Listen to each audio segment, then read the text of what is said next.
Okay, so it can seem that you get on a certain path with your ex that you are absolutely going to end up in court and there's nothing you can do about it. But there are lots of things you can do.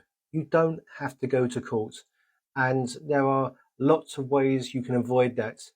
There are various paths open to you, things like discussing it with your ex, things like mediation, and much, much more. But there are various habits that you can adopt, which is going to reduce the chance of you going to court.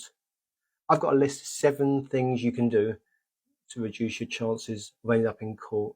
The first one is communication. I see mountains being made out of molehills. I see that people have situations that come up, because situations always do come up, and rather than resolving things amicably with a short telephone conversation, a short email, everyone being reasonable, they end up in court.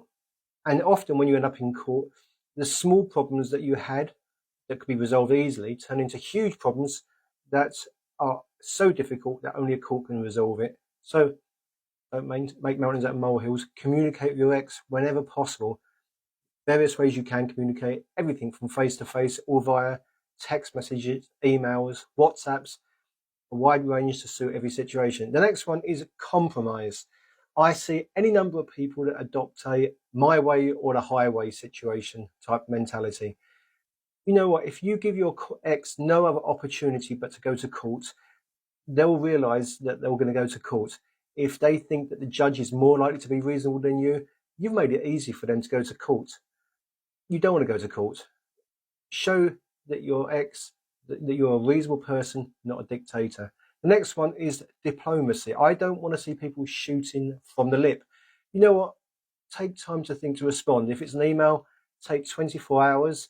If it annoys you, it gives you a chance to calm down. It gives you a chance to read any response that you've drafted in your head or on a piece of paper or an email and think to yourself, is this liable to make things better or make things worse? Be reasonable. Be considered. Next one, ask yourself whether what's going on will matter in 5 years' time. I'm guaranteeing you in 99% of the situations that I'm going to think of, it's not.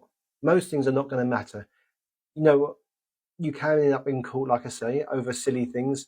Most of the time, the little things that irritate you on a day-to-day basis, you'll have forgotten if you deal with them in a mature, reasonable, compromising manner. The next one is own your own mistakes. You're not perfect. Your ex is not perfect. No, it's not a bad thing to understand that you could have done things better. It will help you realize that you're a flawed human being as much as your ex, and perhaps maybe be a little bit more calm than you would have been otherwise. Next one, be a better person and be a better parent. There's no shame in admitting that you could do things better. Everyone can learn. Everyone can be a better parent. Don't focus on what your ex is doing. Focus on what you're doing. Be the better person. Be the better parent. And the last one is see the court as a last resort. It's something I mentioned right at the very start of this video. Ask yourself, what can I do to avoid court? If you're not asking that, you're looking at things the wrong way. Don't be the person who says, if you don't like it, take me to court, because it may well end up coming to haunt you in ways you can't possibly imagine.